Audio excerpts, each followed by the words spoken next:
Hello, it is Debbie Burgermeister here from Horse Riding Hub with your essential equine education, and this is day 2 of my online event, How to Stop the Horse Hurt. I am so excited to share with you this part of your horse journey because it is ever so more important that you understand what you're getting into before you step onto a horse, before you start going down your journey of learning to ride. So this session today is about how to ride a horse, and I'm not sitting with my real horses because I want you to understand what you can do from home before you go down this path, a very crucial step of your journey. And I know every horse crazy girl just wants to get on that pony, and it is so exciting. So I have my trusty friend here, my equicizer, and when we talked about in day 1 about the importance of step 1 of all the basics, not needing to know all the basics of horses, well, that is so important before you go down the path of, okay, what horse am I going to get on? Where am I going to do it? So understanding about horses, we learned in day 1, if you're going through the knowledge of my Horse Lover's first book and learning a bit about horses, ask me questions. And going to a horse riding school is very important because horse riding schools select their horses very carefully to give you the safest possible experience they can. And these horses in horse riding schools are just the most special horses. They have such a patience and a forgiveness of all the mixed signals that beginners give them. There is a lot to horse riding, and it can take you a long time to develop how to trot, how to canter, and go through the different speeds, the different horse gaits. And if you just go and jump on your friend's horse, it may not be that patient with beginner signals. And I speak to a lot of parents, a lot of adults that want to learn to ride, and they say, oh yes, I'm so frightened of horses. And these are adults. When I was a kid, I got chucked on this horse and it took off on me, and I'd never want to see a horse again, or I would be so fearful of getting on a horse again. And I don't want that for your children, for every horse crazy girl out there. I want you to not have that experience and have the safest possible experience when you start. So knowing what type of horse you're about to get on. There are different breeds of horses, so understanding that a young off-the-track thoroughbred that's been racing is not probably the best idea for your first horse that you're going to step on, because there are also different ages of horses that go through their maturity. So, up to 9 years age, there's a lot of learning that a horse has to go through. And if they get mixed signals under that age, it's very confusing and hard and difficult for them. So once they get to 9, they get a little bit of education and maturity about them. Once they get to 12, they have they go into that automatic mode and they get fun. So that's where a lot of horse riding school horses are older, into their teens, so 15, 20, near 30, because they are just so much easier to get along with. And but they can be cheeky as well, so they will predict things and do things very, very differently. And there's the gate. I can stop at that gate. I can get out of work. So there's a lot of things you can learn to deal with that. So understanding all the basics of horses, what type of horse you're dealing with when you go for that first ride, understanding that you need someone not to teach you that it knows how to ride, but someone that can teach you also that knows how to ride, but can understand how to break things down and explain things to you so that it is easier for you to learn. And a good horse riding coach will be able to break down the basics for you. So this how to ride a horse session, I'm going to go through some things that can help you prepare for before going riding, what you can do with your body to make it easier to understand how to ride as well, so it doesn't get as frustrating for you when you are on the horse's back. And giving the horse better signals will just make it so much easier for you and your horse, make it more harmonious. And you want to be as kind as you can to that horse when you get on them. So knowing the basics can just make things, or it can speed things up too incredibly. You don't want things to be difficult when you're learning to ride. So understanding where you're going, what horse you're dealing with, a coach that can support you is a big thing. So where to start is just understanding that first. And then what can I do before I get on that horse? So it can start with as simple as a piece of rope. So when you get on a horse, there's these things called reins. And if you start pulling those reins on the bit that's in their mouth and you pull too hard, the horse is going to argue with you. And guess what? They're 400 to 500 kilos and they're going to win, because we are usually under 100 kilos. And sometimes little kids, very little, 20 kilos, they're not much for the horse to pull around. So with this piece of rope, we can work out how to hold our reins. So if we were to hold 2 ice creams, there's our reins. We would put our hands over the rope like handlebars, and then we would hold those reins like we're holding ice cream cones. Now, what we would want to do as well is we would want to know how to make those reins longer if we need to, or how to make them shorter so we have control with our horse. So with this piece of rope, we're going to hold them like ice cream cones. We can widen them a little bit, so we've got a little bit to work with here. And what we can do is bring our hands together, and then we're going to use our thumb and our finger to grab the other one and slide our hand down the rein towards the horse's mouth. Then we can grab the rope on this side with our thumb and our finger and slide our hand down this part. And so then this rein here that's doing nothing is in front of us, and then we slid our hand down closer to the bit that's, well, closer to the horse's mouth, to the bit. And then we have more control when we have a nice straight line from our hand through to the bit. And I'm going to show you that on my lovely equicizer here shortly. So just learning how to hold the reins, put your hands on the reins, how to hold them like ice cream cones. You might be able to picture yourself reading a book as well. And when we're thinking about how to hold them as well and shorten them, shortening and lengthening is huge. If you can do that, that will make it so much easier for your instructor and your horse. When you're holding the reins too, just squeeze them like you're squeezing a sponge in your hand, and then release them. Squeeze them again and release them. And doing that squeeze and release is how we slow our horse down, how we let our horse go.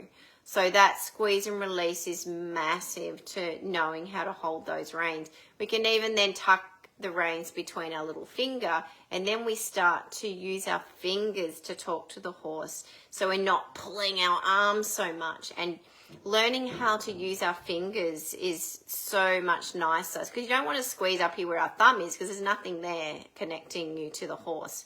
So if you can use your little fingers and like a sponge, it just makes you such a kinder rider, and you can talk to your horse so much easier. So we talk to our horse in different ways, and we use verbal and non-verbal ways. When we're riding our horse, when we're on the ground with our horse, we were talking about in day one the importance of all the basics of horses, and that is as simple as, how do you stand with a horse and lead a horse and move around and communicate?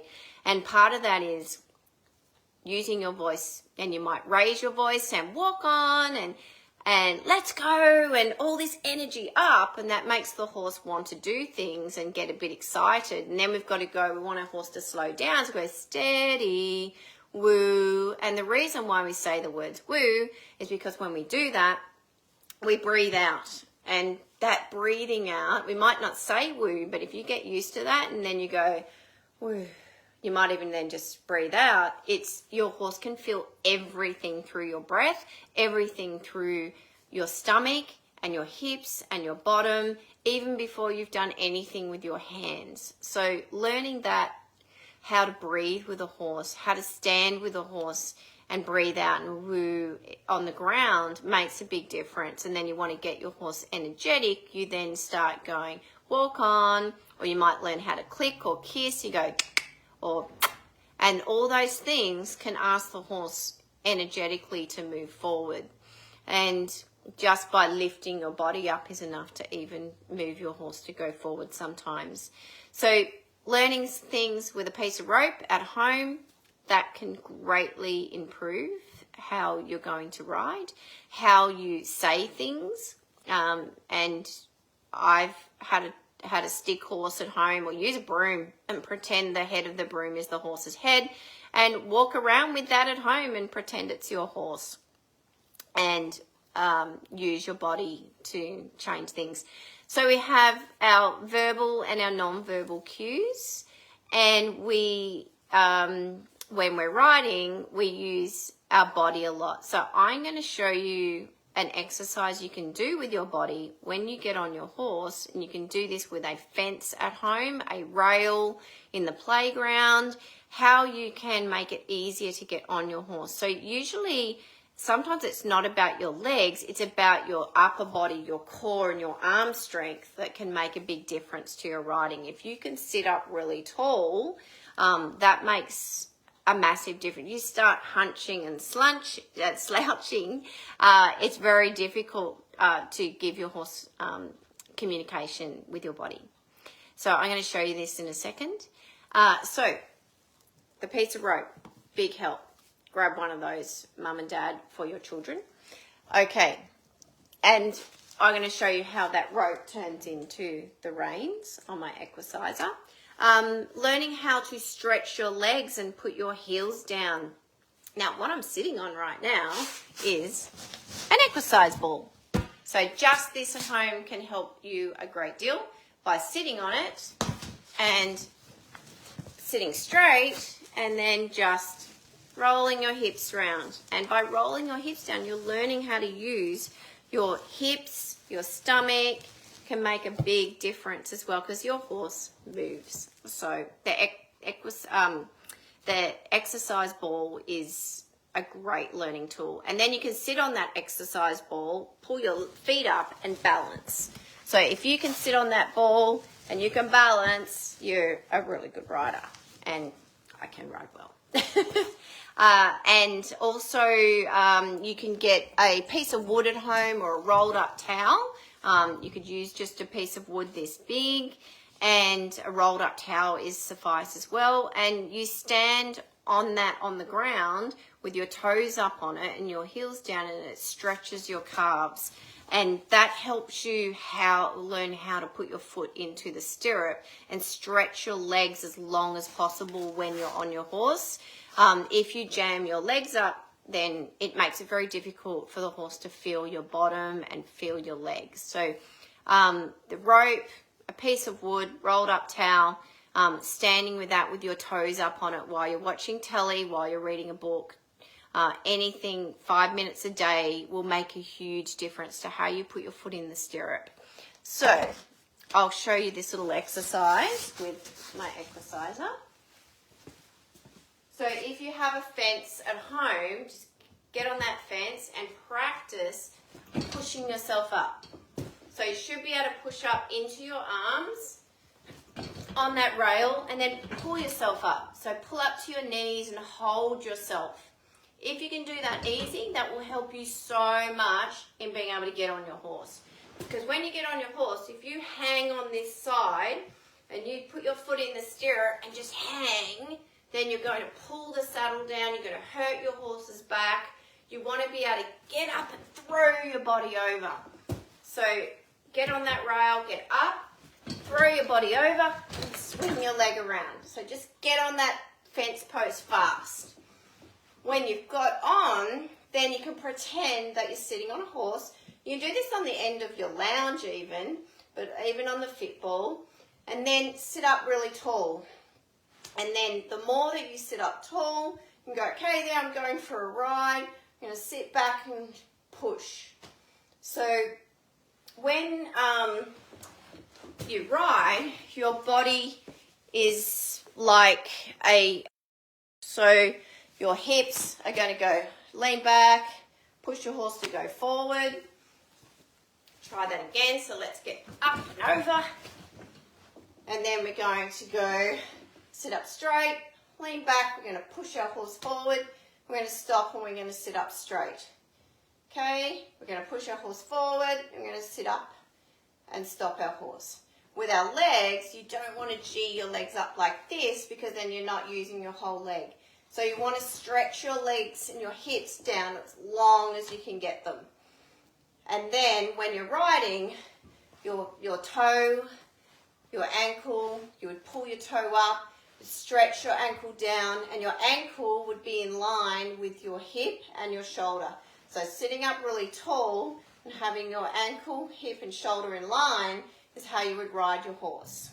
So practicing that, and then have your rope in front of you. So there's your rope. Put your hands over the top. Ice cream, and then you're going to practice shortening that rein. There we go. And then we've got our horse, and we've got our arm, goes down, you can see that. Got our arm and it goes down. We've got a line from there through to our horse's mouth. And so you're sitting there and have your elbows in front of your waist, because when you're riding, you need to pull back to stop. You don't want to pull back and do this. So a lot of beginners will go, and then they'll go, whoa, they'll lean back, and then the horse wants to go forward because you're leaning back and pushing. The hands will go up. So once your hands go up, you've lost your balance.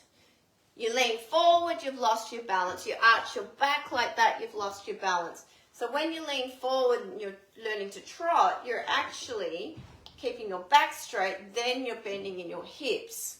So we do two things when we ride. We can sit there and we can go with our horse and our hips move with our horse, or we bend our knees and we push down into our stirrups. So I can rise trot without stirrups. So having a long leg, bending my knees, gripping in here, and then just letting my shoulders come forward a bit, but with a straight back. And then you're going up and down. So you can practice this at home. So you're going to bend your knees, up, down, up, down. So gripping your whole leg, and then you're pushing down as you're rising up, and you're just pushing your stomach forward. So think someone's pulling at your belly button, and then sit back down. Pushing your belly button forward, sitting back down. And it's all this time, have your arms in front of your waist and practice that. So that's just a couple of tips, well, a few tips, probably giving you a bit more than a couple, but see how much there is to riding. It's just not one thing. So when you first get on a horse, now I'm going to lean down to get off. So I'm going to lean forward, so lean on your couch, your rail, push into your arms. So if you have reins, you're going to hold them in your left hand. You're going to push down. You're going to swing that leg over on your belly, and you're going to slide down. So I hope those things have helped. So what to do when you can prepare your body. So you're working on your legs, you're working on your stomach, which is your core, sitting up straight, rolling back on your tailbone. Feel that's going to push your horse forward, and then sitting up straight when you want to stop, and then how to hold those reins and shorten and lengthen them. When you go for a ride, it's very similar to opening a door. So you're going to walk, then you're going to go, okay, I want to go that way, and you twist your head, you twist your shoulders, and just your head, your shoulders, opening your door. When you learn to ride and you get riding really well, you don't open your hands everywhere, and you keep your hands really still, because your body then can do everything. So the more that you can do with your body, the easier your horse riding becomes. And I think I've given you enough information to practice before you go jump on a horse. Some very basic exercises with your lengthening your calves, how to sit, And practicing those simple things would just, it would just skyrocket your riding when you're practicing them at home. A lot of ladies that start riding, they go and do Pilates, and that's all about core strength. But those simple things I've given you can really help a lot. And if you have a brother, sister, mum, dad, anyone that you would like to practice with, you can grab your rope, put it around their belly, and then they can be the horse, and then you can pull on their belly, and just that little pull can hurt. So you just need to feel that you only need that little pull, and that's what it's like when you pull on the horse's mouth. So pretty much when you learn to ride, I have a development guide in my free download, How to Get Started Horse Riding. It's the essential guide before you ride. That's the very first free download. I do have a development pathway in there, so parents can look at that step-by-step process of when you learn to ride. What am I learning here? Okay, what am I going to learn next? So then if you're having lessons, you can see, I haven't learnt that yet. Why? And they're things that you can create conversation with your coach, and it will really help give you that picture of your journey and where you're going. And it'll also give you an understanding of, gosh, I really would love to buy a horse, as every horse crazy girl would. And you can look at that riding pathway and go, gosh, I haven't even learnt that yet. So if you had a horse, what are all those things that you should be doing, would need to be doing? Okay, if I buy a horse that's this age, oh my goodness, I've got to teach that horse that, or oh no, that horse is a better age, it'll teach me.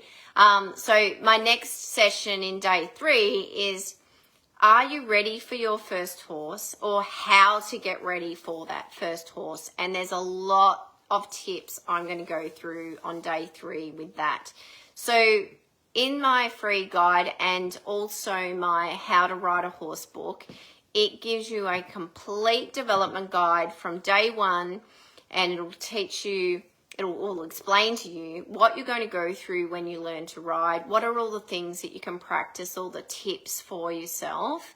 And also in the back of the book, it'll have that development guide that you can tick off. Okay, I've learnt that, or I want to spend more time practicing that.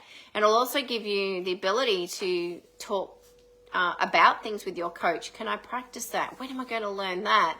Or, okay, I need to get to this stage before I can move to that. So I hope I have helped you, hopefully not bombarded you with too much information, but giving you the tools and the resources that will make it easier and definitely, hopefully, safer, so you have the best experience possible.